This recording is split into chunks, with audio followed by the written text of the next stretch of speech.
Hello friends, welcome to another episode of Investigators in Cars Drinking Coffee. It's actually a cold brew day, it's so hot out. It's hot. I'm your host, Mark Bernan, president of Complete Legal Investigations in West Palm Beach, Florida, joined once again by Wendy Strom Bernan, licensed private investigator, certified paralegal.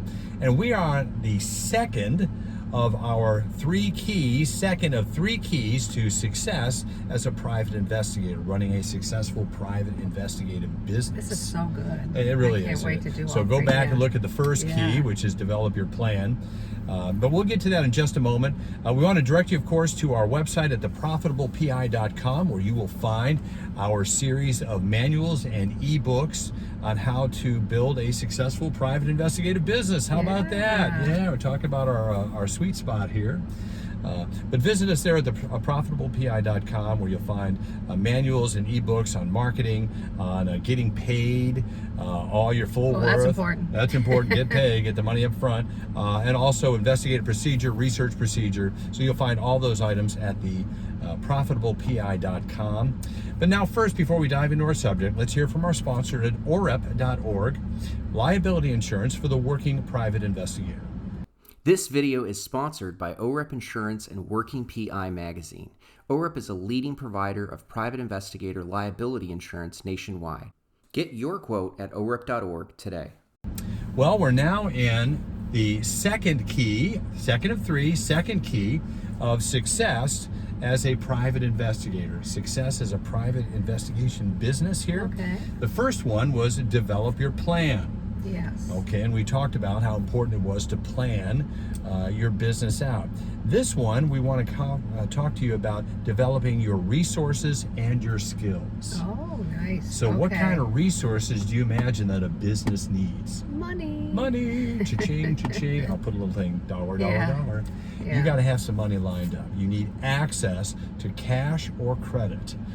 Anytime you start a business, any business at all. Yeah. Now you may be in a position where you can work your full-time job while you develop your business, but at a certain point in time, in order to give your business the time it needs, you're going to have to quit your job and go full-time in order to get the full-time results. Yep. That was a leap of faith, wasn't it? It was. I think I had a real cushy job with the federal government. You had a really good job with a plaintiff attorney, a personal injury attorney, and we decided to go for it. Good job. We had a good job. They were good jobs. They were. They were good. They weren't for us, but they were good. You know? So first thing we want to talk about is financial resources. All right. So your financial resources, that means access to cash or credit. How much will you need? Part of your business development, part of your plan is determine how much you need.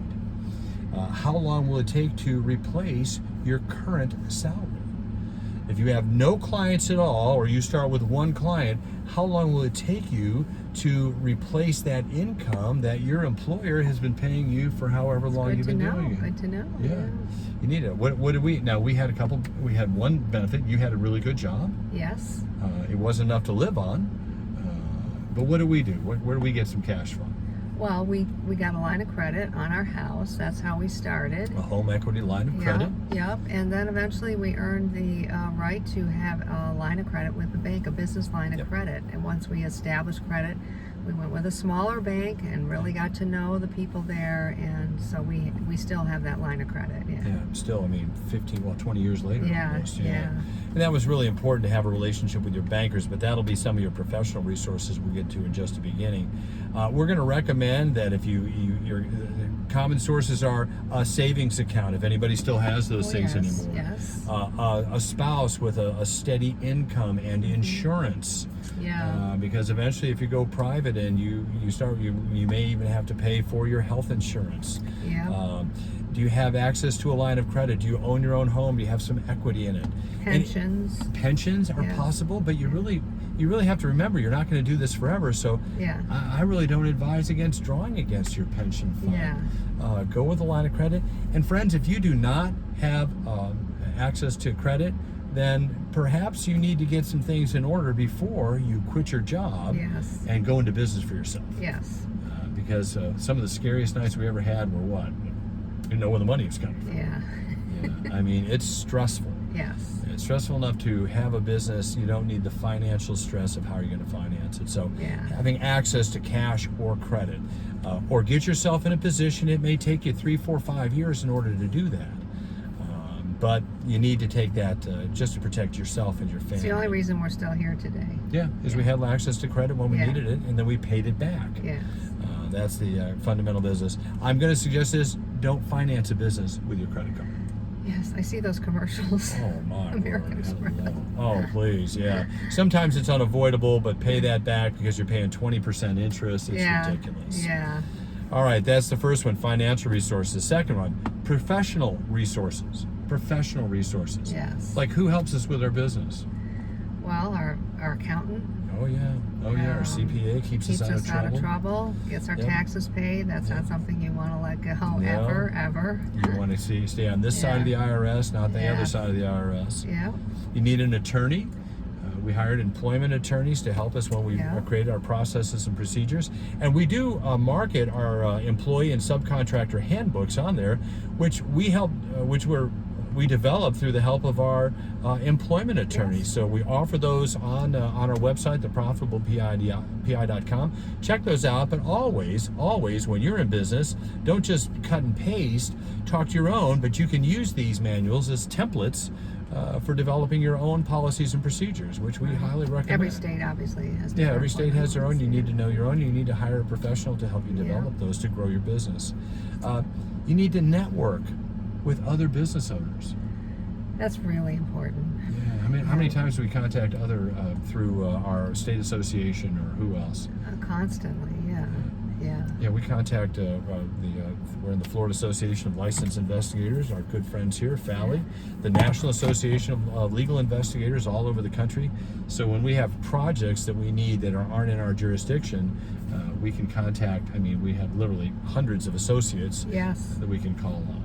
And at one time we went to every single conference, every training session, and getting to know them, it's encouraging. Yeah. It's very, you encourage each other. Yeah, let me throw in a pitch for you to join your state association, your state investigative association.